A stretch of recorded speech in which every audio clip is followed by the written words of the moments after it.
Hello, my name is Martyr, and this is Let's Play the Deer God, and thank you for watching. The Deer God is a adventure puzzle platforming game, guys, and I'd probably say way more platforming than puzzle solving for sure.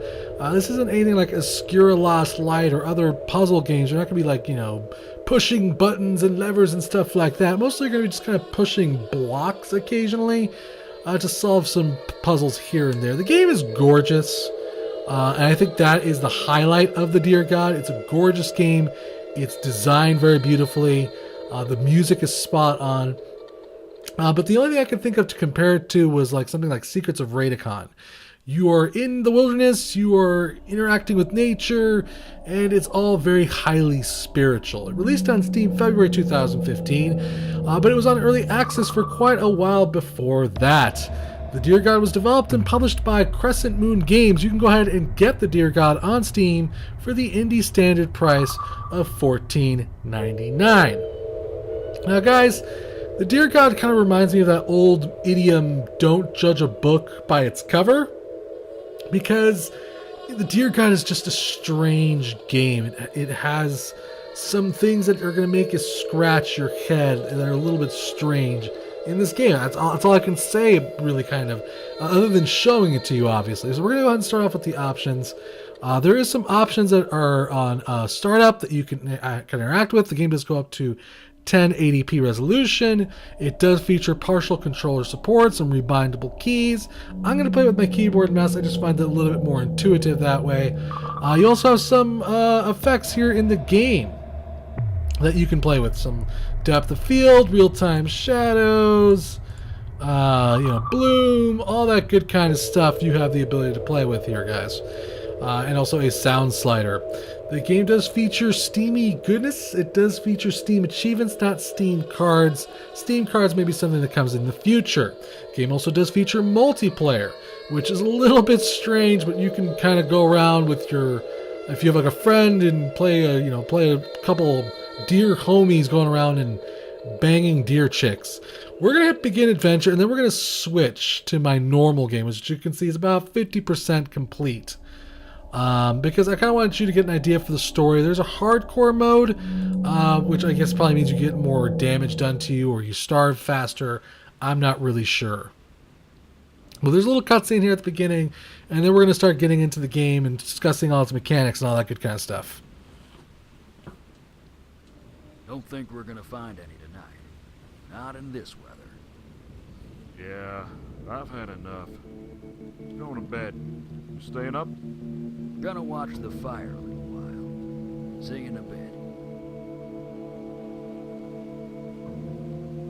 Finally, I have a shot at this one. Steady. This might be my only chance.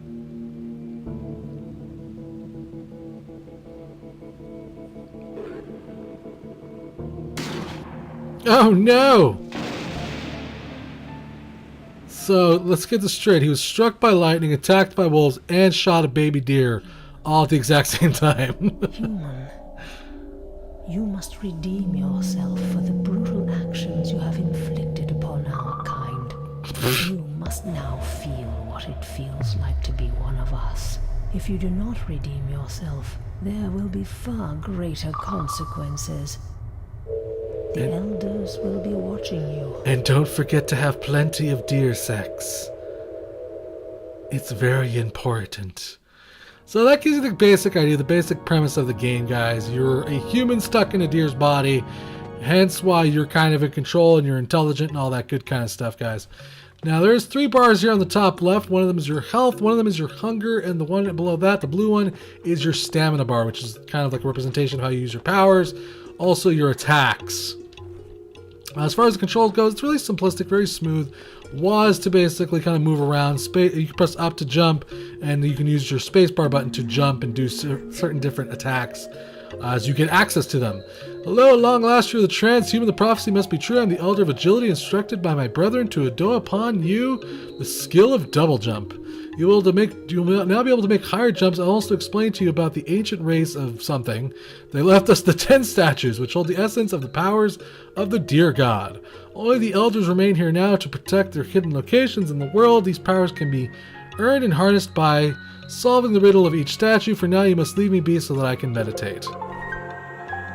So that kind of is the basic, what you're trying to accomplish here in the game. You're trying to get access to deer powers, and there's like this totem that you have to bring tokens to, and kind of lets you know your overall progress. The item I just grabbed right now, which was kind of like that deer skull thing on the bottom left there, it's the equivalent of a 1-up. Which basically, if I were to die, I would basically be reborn. And there's also many other ways to kind of survive and come back to life. You can also have children in this game. When I said having, dear kids, I wasn't joking. So let's talk to this hermit. Thank goodness, someone who can help me. I lost my monocle and can't see a thing. Would be so kind and help an old man. Meet me in my home in the cliffs. Okay. So he wants us to help him. There's a lot of quests in this game that you can basically kind of take up to help people. Most of the time they kind of boil down to a fetch quest. And the overall tone of the game, at least for the start, is exactly what you'd expect it to be. It's kind of beautiful. The graphics are radiant. The sound effects match the tone of the game, the music as well. When the game goes to that night cycle, it really looks gorgeous. But as you just get deeper into the game, you start kind of experiencing it more. You start realizing there's kind of just some weird issues here. For instance, the entire game is completely procedurally generated. So every time you start a new game, you never know what you're going to find. You could walk in go from a desert to a snowy valley in the blink of an eye. And sometimes it doesn't always make sense. I'm not going to lie to you. So basically, you're kind of infinitely going right, at least for now, trying to find statues and solve puzzles and gain these tokens. And again, this is all procedurally generated. I don't know who started these fires. It's just randomly lit on fire, by the way. I'm going to just avoid these foxes. There is an inventory screen, which basically will kind of fill up with items and powers and skills and such. And actually, what we're probably going to go ahead and do now is we're going to go ahead and switch to my other file. That gives you kind of a basic idea of what the game is like when you first start it. Now, this is what it's like when you're just about halfway through it. As you can see, I'm about 46% complete, according to the game. But I had no idea that I was 46% of the way through. So I'm like a little deer right now, kind of like the one you saw earlier. But I do have access to a hell of a lot more items and powers and things that I can do. There's a light bar. There's kind of almost like a morality bar in this game. And depending on how you kill certain animals, if you kill a lot of innocent animals, you're going to get dark points. If you kill a lot of animals that are attacking you or other things, you're going to get light points. You're also going to find items like a toadstool. Plant a large mushroom you can bounce on. The clover gives you some luck at finding more items. You can find a feather, lightly glide down after jumping for a short time. You also get access to different kinds of abilities like the double jump, the dash, the razor hoof, and then you'll actually gain powers as you basically solve puzzles. And yes, right there, as you can see, I'm going to probably die. That is a ghost. I'm going to hide in this tomb really quickly, regain my health, and then run back out there. And yes, this is the kind of thing that kind of changes the tone of the game. It gets a little weird as you get deeper into the game. You start fighting ghosts.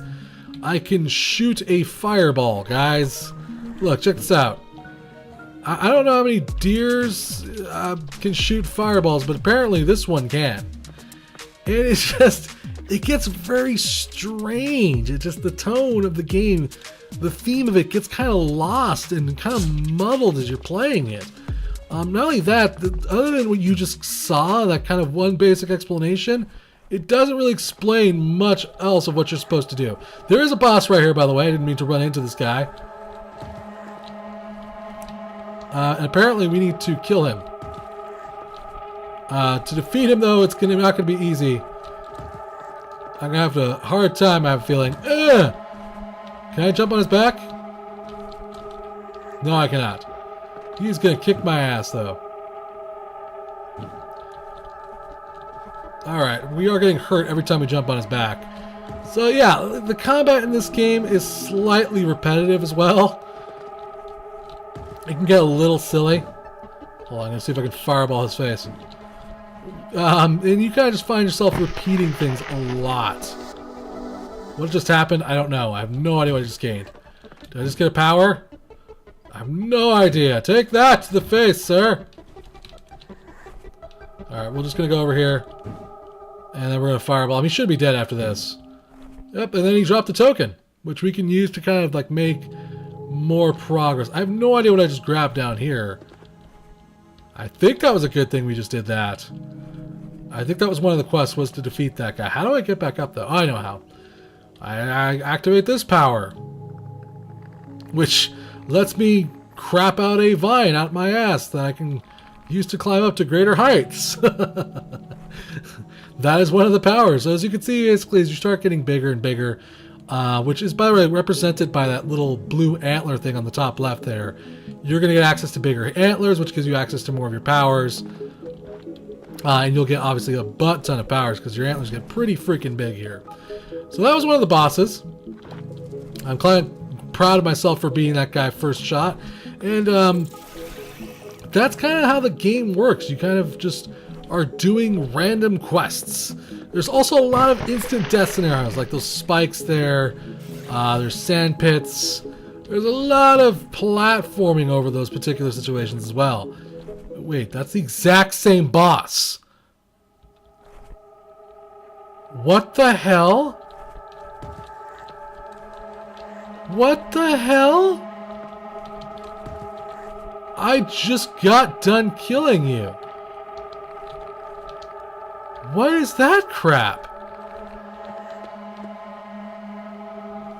I am so confused right now. Oh, let's access this thing. What did that do? Oh, great. Yeah, we're gonna die. I don't understand why we're facing the second boss again. Or I should say this boss again. What the hell? So look, the game has issues. I'm not gonna lie to you guys.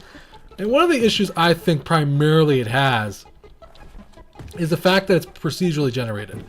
I think that makes the game really confusing.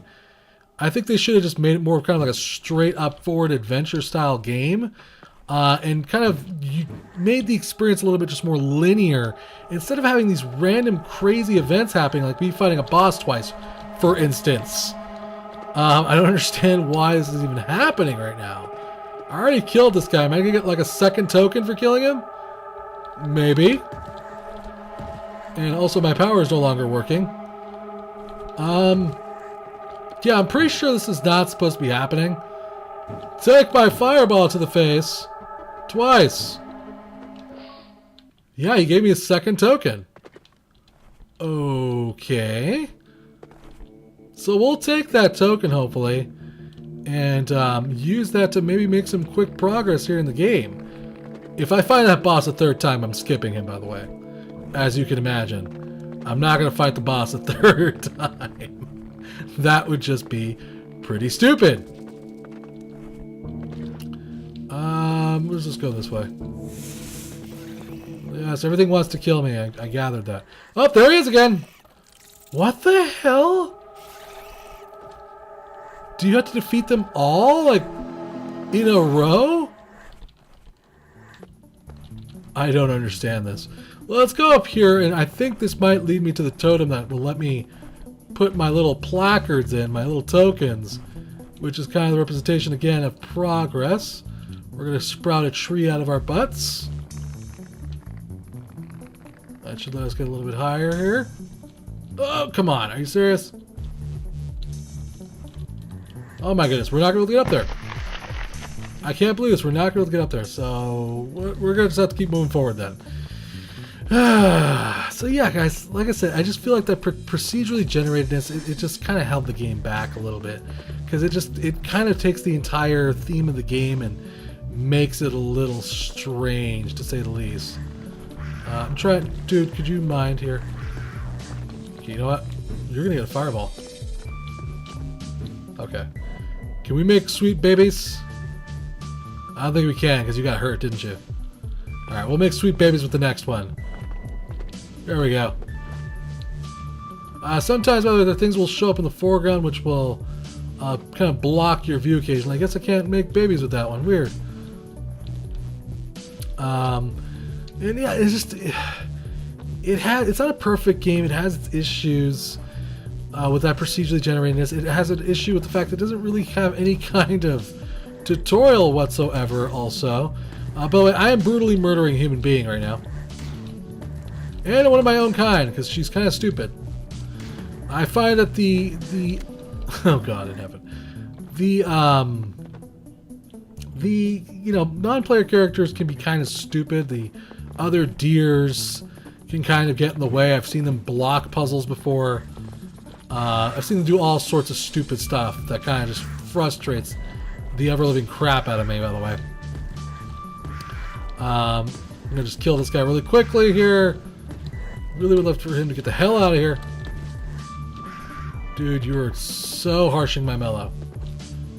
Okay, the combat, by the way, it can be a little bit repetitive also. It's really not the highlight for me in this game. Like I said, the highlight for me in this game, that was a dumb deer just eating the fire, apparently. The highlight for me in this game is definitely the graphics and the beauty of this game. Because everything else is a little bit strange. Just the themes, you're fighting ghosts suddenly.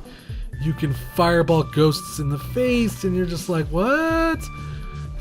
When could deers shoot fireballs? I don't understand. It's a very strange game, to say the least. And it kind of takes away from that mystical nature thing. Also, just lots of spike traps. So many spike traps. I don't understand why there's so many spike traps. I don't even know why this forest is on fire right now. Again, just this is all randomly procedurally generated. You could be running towards a goal right now where it hasn't generated the goal. There's a lot of kind of just blindly running in one direction, hoping that you run into something. And, hoping that you don't kill yourself by accident as well. Lots of hunters. I'm going to ignore them. We've gone now into a canyon scenario. All right. We'll keep moving right here. But that kind of gives you the basic idea of what you're going to be expecting from this type of game, guys. I'm dead. I died. I ran right into a spike trap and I died. Oh boy. So, yeah, that's kind of the deer god, guys. I have now reincarnated as one of my former children that I made earlier, which you have plenty of children, trust me. You will be having all the kinds of deer sex in this game, guys. As far as bugs go, the game is very well made.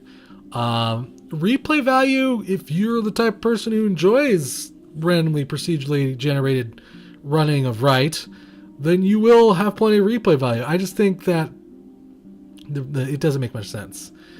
The procedurally generated areas, it just makes you feel lost. You don't really know what you're doing. And the game gets a little bit muddled. It's a good game. It's a fun game. There's lots of things here I like about it. It's just it has its issues. If you can accept those issues, you're going to enjoy this game, for sure. It's beautiful, great art, great music. You have those powers, you have those items, basically. I'm sure it has a really interesting ending. It just takes quite a while to get to it. There's quests in this game. You saw that there's bosses. And that kind of covers everything I feel like I want to say about the Deer God, guys. It's an interesting game. It just has its issues.